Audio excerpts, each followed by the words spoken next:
ce temps de confinement me permet vraiment de redécouvrir Dieu et sa parole et c'est juste magnifique. C'est juste magnifique et il m'équipe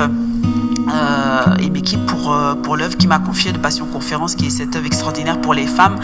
J'ai vraiment besoin d'avoir la direction de Dieu pour les prochaines années. Et là, clairement, quand je passe du temps dans la parole de Dieu, Dieu me parle et Dieu me donne des idées, Dieu me donne d'être plus créative. Et pour ça, c'est juste extraordinaire.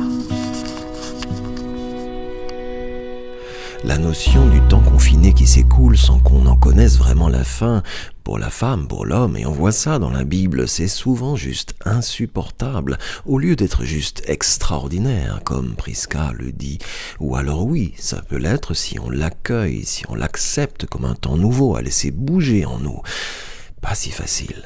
15 jours à croire que c'était la fin avant que Pharaon ne referme à nouveau la trappe sur leur nez, puis le stress de passer la mer avec dans leur dos une armée, puis ces fameux 40 jours à attendre Moïse parti chercher la promesse sur une montagne.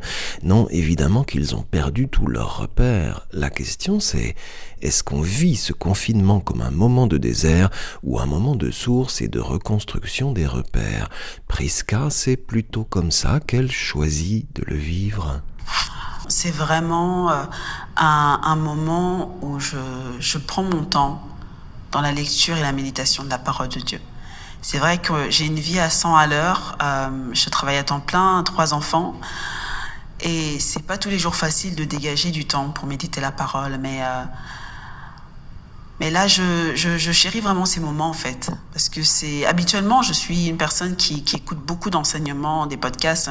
On a la grâce d'avoir accès à plein de messages partout et qui sont puissants et des messages qui nous font du bien. Mais là, j'ai vraiment décidé d'être juste moi et la parole de Dieu, en fait. De pas chercher l'intermédiaire ou de me nourrir de révélations qu'ont reçues d'autres personnes. Mais je demande à Dieu vraiment, Seigneur, je veux que tu te révèles directement à moi par ta parole. Je veux moi-même dégager mes propres enseignements, en fait. Et c'est fou parce que je suis nourrie chaque jour et je redécouvre Dieu. Voilà peut-être le trésor et l'opportunité, redécouvrir, réenvisager, repenser notre façon de lire, de prier et de vivre, formuler nos émotions, garder du lien, stimuler nos sens et notre appétit d'observer, remuer avec tendresse la terre de notre territoire intérieur, prévoir des temps de pause et nourrir la récupération et pourquoi pas, oui, équilibrer les tâches dans le couple aussi. Elia a 8 ans, Ethan et Eden, les jumeaux, ont 4 ans. Prisca me dit qu'au départ, non, ça n'a pas vraiment été simple. Il a fallu structurer, organiser, prévoir.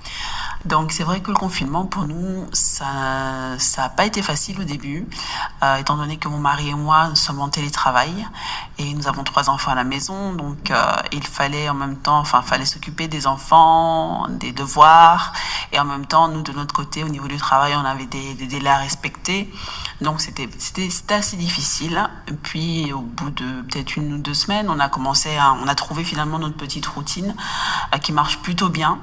Donc ce qu'on fait en général, c'est que l'un d'entre nous travaille le matin, s'isole, vraiment travaille à fond et on essaie vraiment de ne pas le déranger, tandis que l'autre prend du temps avec les enfants, surveille les devoirs, fait à manger, etc.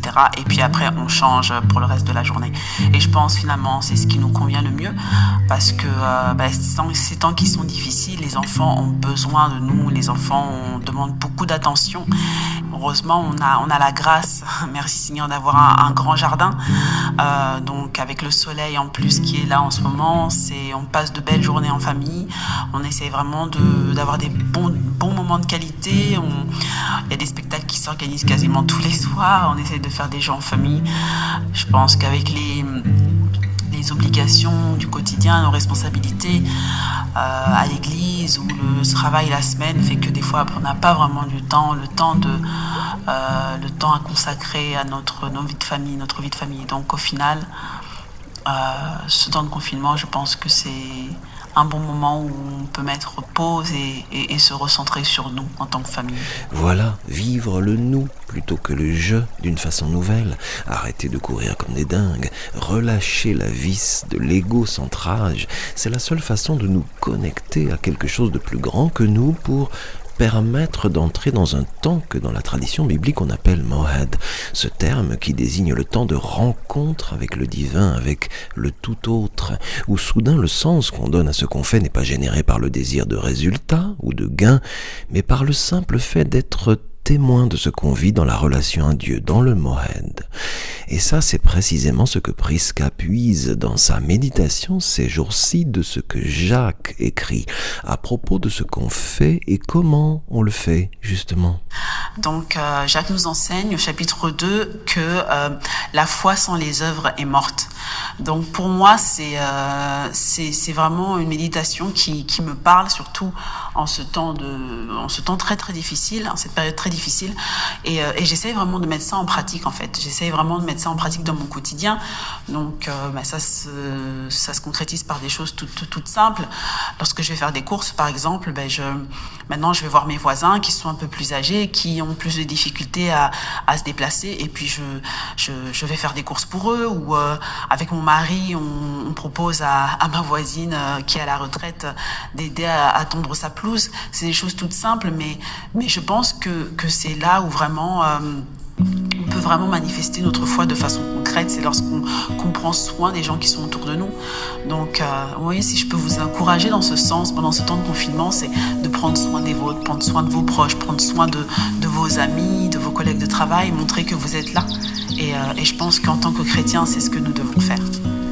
Jacques dit d'ailleurs que la volonté de Dieu pour chacun est d'engendrer en nous une parole vraie, pour que nous soyons pleinement ses enfants, que nous devenions, comme le dit Chouraki dans sa traduction sauvage, des réalisateurs de la parole, que ce temps où nous nous approchons de lui à nouveau soit un temps qui nous enfante et nous laisse pleinement goûter au vivant. Attention, la Bible peut faire gravement du bien à la santé. Elle ne contient ni diluants, ni agents toxiques, ni substances allergènes.